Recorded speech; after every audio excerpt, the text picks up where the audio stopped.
Okay, so in this video we're just going to have a look at a quick variety of different circle theorems. Now two of these circle theorems are going to be purely numbers and the other two circle theorems are going to involve some algebra. So one of the ones that involves algebra is the one that you can see on the screen. So feel free to pause the video and have a go at this one, but we are going to go through a few different questions. Now before we get started, I just want to show you where you can find all the links that you need over the rest of the evening. So let me just quickly show you that so that you can get started. So when you're on the channel, if you click into the videos, you can see that there's obviously the two practice papers right at the top. Below that, there are a small series of topic videos going over different topics that are going to be appearing on paper 2. So there's loads of different videos that you can have a look at there. None of them are very long. They're between about 6 and 10 minutes. And also you've got the hardest topic question just there where I go over 5 of the hardest topics that are appearing on paper 2. As well as that, if you click into the playlists, which we'll click on now, you'll also see that just at the top you can click between the exam boards. So if we go into the Edexcel exam board, you'll see that if you keep scrolling down to where paper 2 is, you've also got the full video there where I go over an example question of every single topic on the exam board. So if we click into, and let's go into higher paper 2, so let's click into that. When you're in the video, you'll see that if you pause the video, you can go through all the timestamps and check through particular topics that you need to work on. So you don't need to necessarily sit and watch through the entire revision video. If you click into the description, you'll see that obviously I've got the practice papers and checklists at the top, links to those videos right at the top, and links to the entire series all within the video.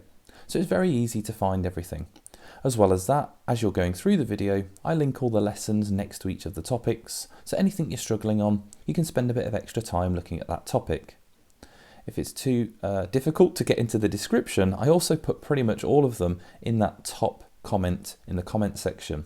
So all of the key videos are right there, really easy for you to access. So hopefully that's useful and helpful. We've got a lot to get through with this one, so let's get started.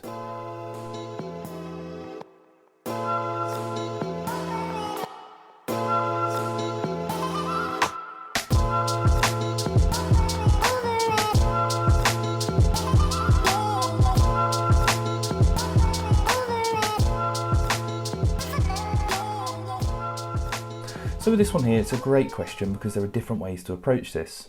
But it says here that A, B and C are points on the circumference and the circle has the centre 0. It says DAE is the tangent to the circle, which is this line here, so that's our tangent. We've got angle BAE is 56, which is labelled on the diagram, and angle CBO is 35, which is also labelled on the diagram. It says to work out the size of angle CAO. So let's label that. C to A to O is this little angle here. So let's label that. So that's the angle that we're going to be looking for. Okay, so moving on to the rest of the question then. It says you must show all of your working. So we're going to show all of our working throughout. Now the first thing that we need to do here is look for what angle we can find, if any, straight away. Now this all comes down to knowing that the tangent is 90 degrees to the radius. So this full angle here, and just thinking about exam technique, you would get a mark for putting this little right angle on there. So always label that when you see a tangent to a circle, to a radius. So we've got that as 90 degrees, and part of that angle has already been given to us as 56. So if we do 90, take away 56, and again, making sure we show our working for that. So 90 minus 56, which is 34 degrees. There we go, so we can put our 34 degrees there. Now we need to have a look at where we can go with that. So this, and I'm going to highlight it, this triangle here is a certain type of triangle, okay, because it is made up using two radiuses. So that is an isosceles triangle. And the base angles in the isosceles are equal, so if we mark on these lines here that are the same length, we know that this one over here is going to be 34. And then we can then use angles in a triangle to work that out. So for this angle here in the centre, we can say 180, take away the total of those two 34s, which is 68, and that would give us an angle which is 112 degrees. So we know that that angle there is 112. Now there are lots of different ways to go with this, okay? We could have used two different ways now to get this angle over here. Okay, so there's two different ways of getting that. We can either do angles at the centre, which makes that 112, and angles at the circumference. Okay, so that angle at the circumference is half the angle at the centre. Or we could have done the alternate segment theorem. We have this cyclical triangle that is touching the tangent. So this angle over here is going to be equal to this angle here, this 56. So two different ways that we could get this angle, but the angles at the centre, angles at the circumference is quite a nice one. So it just depends on which method you use as to how you show you're working. So if we do half of 112, angles at the centre being half the angle at the circumference, that gives us 56 anyway. So we can get that angle there being 56 degrees. Now we've not got too far left to actually get to our final corner there, and there are different ways that you can do this. Now one really nice way that I've seen, I'm not going to take this approach for this one, but you could actually draw in an extra line here, and we could just work our way round this triangle looking at all these different isosceles.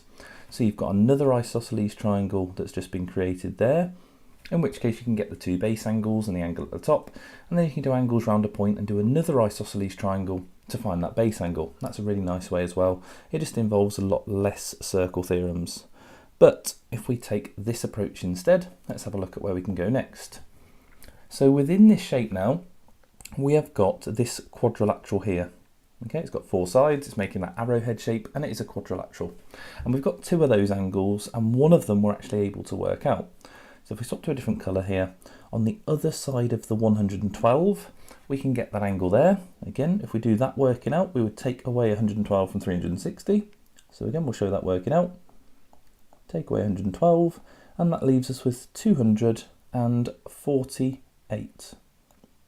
There we go, so that's 248 degrees. There we are. And we know that all the angles in a quadrilateral have to add up to 360. So we can just total up those four angles within that quadrilateral, and let's just highlight it again and find our missing angle that makes it up to 360. So again, showing our working out, we've got 248, we've got 35, and we've got 56. And if we add all of those together, let's see what we get. 4, 5, 6, 7, that's 12, 13. So that adds up to 339 at the moment. So if we take that away from 360, take away 339, and that leaves us with 21 degrees following that process there. So our final answer would be 21 degrees. There we go, and all of our working out is shown around the diagram. But again, as I said, there's loads of different ways for getting to the answer for that one. That's just one method that I've chosen to use for this particular question. There we go, there's our first question. Let's have a look at question 2. So this one here says that B, C and D are points on the circumference of a circle. It says ABO is a straight line, so that's this one here connecting from BA to the centre. So that's a straight line. It says AD is a tangent, so this line here that's forming the base of that triangle is a tangent, and we know from the last question what a tangent forms with the radius. It says angle DAO is 40 degrees, which is labelled for us on the diagram, and it wants us to work out the size of angle BCD. And B to C to D is this one here on this little shape. So let's have a look at this one. Now we already know that there's a tangent meeting a radius, so straight away we should put this 90 degrees in. Okay, it does say give a reason for each stage you're working.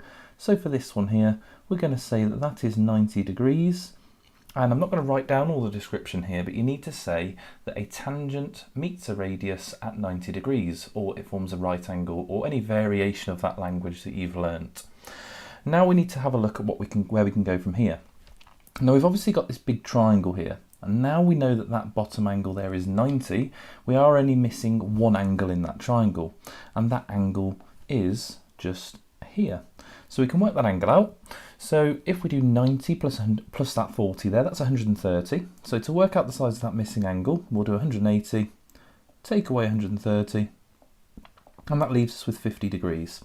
So we can put 50 degrees there at that central point, and that is the final angle in that triangle. So now where do we go from here? Now we've got a quadrilateral inside the triangle, sort of inside the circle there. In fact, let's highlight it. So we've got this shape here, which is a four-sided shape. So that is a quadrilateral. Now we know that that's going to add up to 360, but we don't know what the angle is up here. There we go. And there's not really any way for us to work that out. We know that there's 90, obviously in the bottom right of the triangle, but that's not within the quadrilateral there. So we need to take a different approach to this.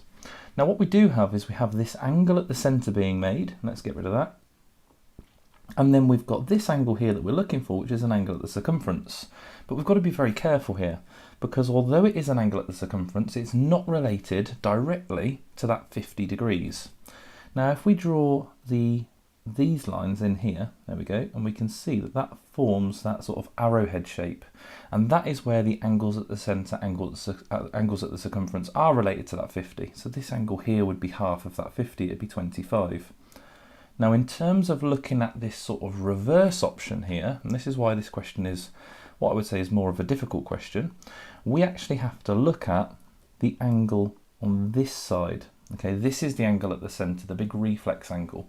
That's what's related to that angle at the circumference that we're looking for.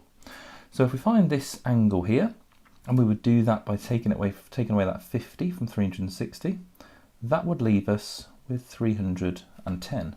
So this angle here is 310. And again, you give your reason for that. So we would say the reason being that angles at the centre or round a point add up to 360 degrees. Now we can use that to find this angle here, because now we've got an angle at the centre, an angle at the circumference that are related, and it's going to be half of that 310. So for our working, we'd do 310 divided by 2, and it leaves us with our answer, which is 155 degrees. And it's very important that we give the reason for that. So we would say angles at the centre are double the angle at the circumference, or angles at the circumference are half of the angle made at the centre via the same 2 points or via the same arc. Okay, so there we go. That would be our question there. This question does involve writing down those reasons though, so just make sure that your reasons are nice and logically placed next to your working.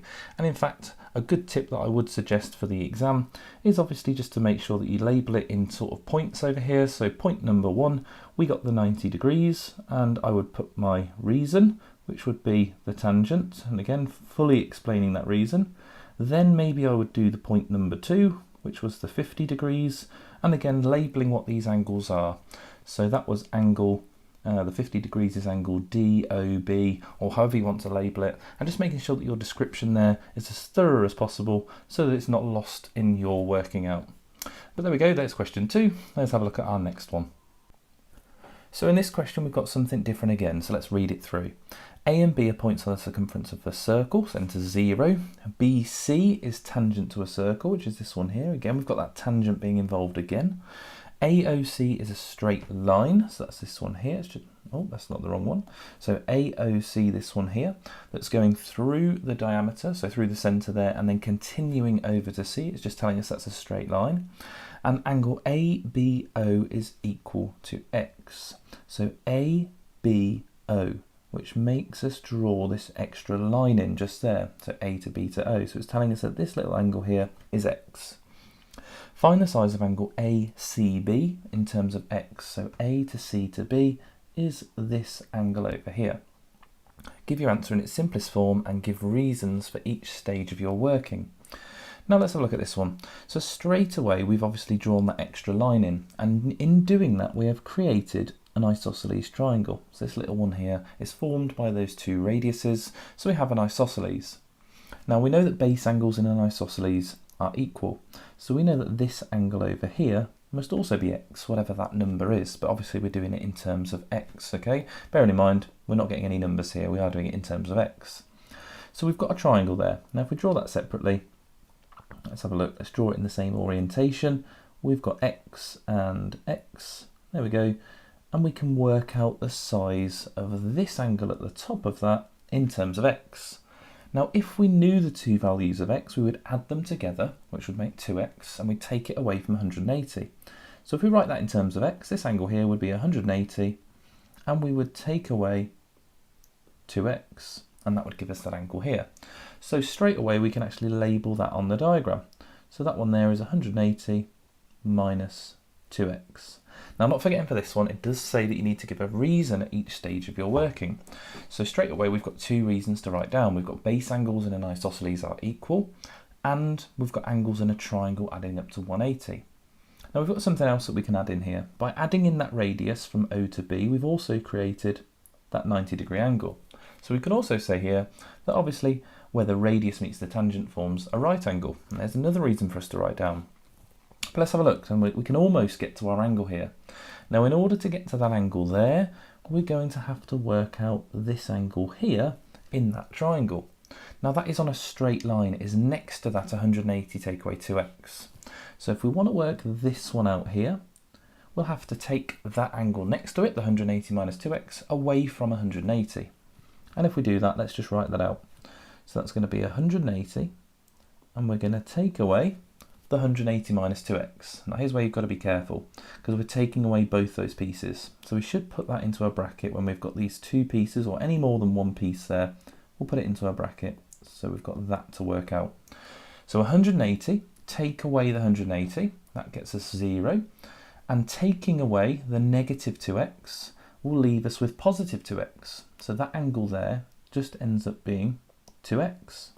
So there we go, we've just got 2x. There we go. So if we draw this triangle out, what we've got so far, we've got the right angle down the bottom. We've now got 2x up the top, and we are working out this one here. Okay, so just very quickly running through this bit of working out again, we've got 180, take away the 180, that gets us 0, and we're also taking away the negative 2x, that flips the sign there, so we've got positive 2x. Okay, so just in case that little bit was a bit too quick for you, but we're almost there. We've got this triangle, we've got O as the centre there, this is B, and this is C, and we're working out this final angle. Now we know that one of them is a right angle, so these two angles here, the 2x and the one that we're looking for, have to add up to 90 degrees as well. So in order to get this angle here, we would take away the 2x from the remaining 90.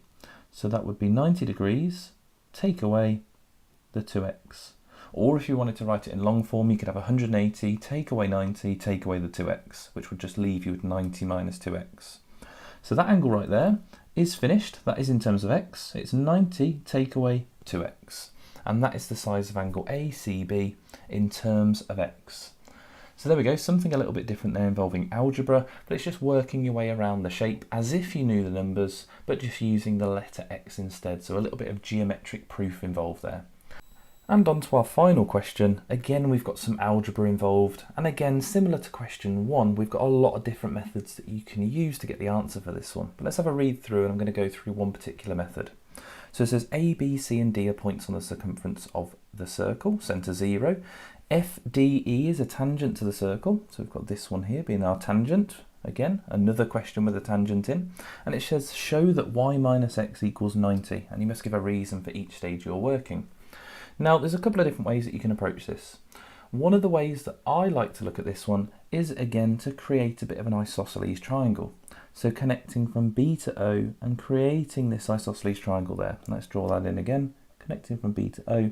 And we make this isosceles triangle just here using those two radiuses.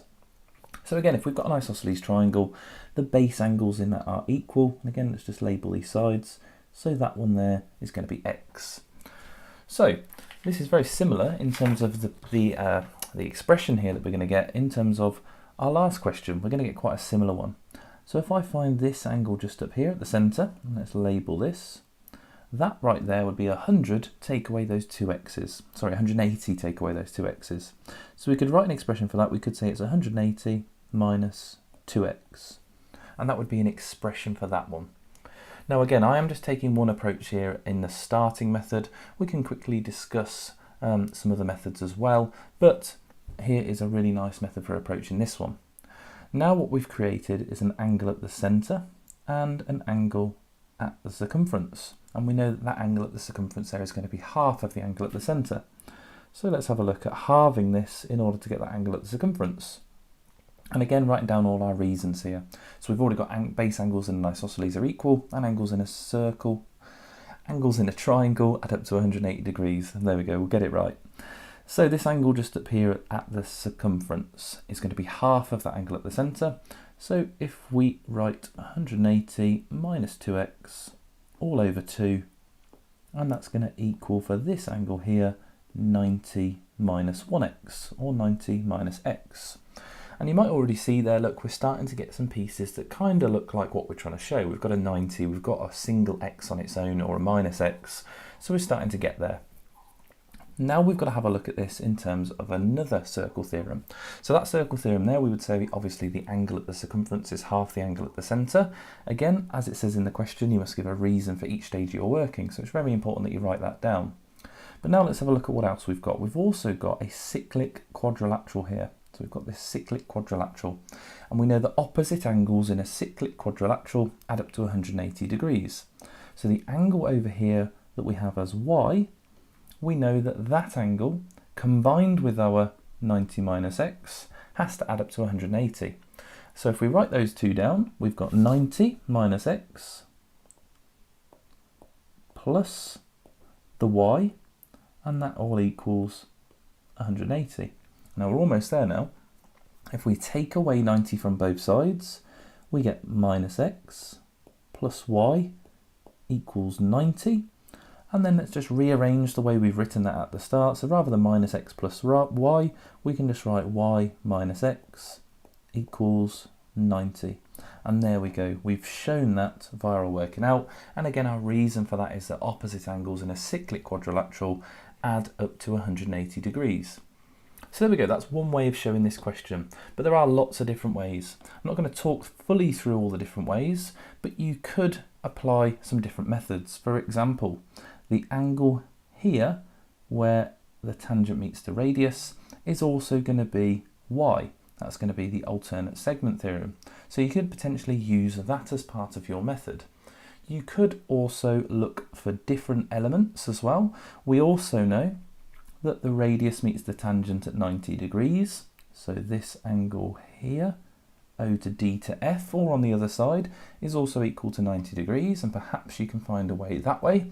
We also know that you can do angles at the centre, angles at the circumference towards the other point. So you could potentially find the reflex angle around the outside here, like we did on a previous question, and half that, etc., to find the value of y, and perhaps you can get that way as well. As long as you have a fully correct method that gets you to this answer here, y minus x equals 90, there are lots of different ways that you can use to get there, but I think that was one of the nicest, simplest methods to get there, in my opinion. Okay, but there we go, there are our 5 questions. Hopefully lots of different elements of circle theorems there for you to be thinking about. Don't forget to check out the full series on circle theorems, which I'm going to link in the description, just to make sure that you are really nice and comfortable with all these circle theorems. But as I said, these are some quite tricky ones, and again, you might actually not find some of them more difficult. They weren't in any particular order. You might find certain ones more difficult than others, and that's just the way with circle theorems. Sometimes it just takes us a little while to spot how to move through the shapes.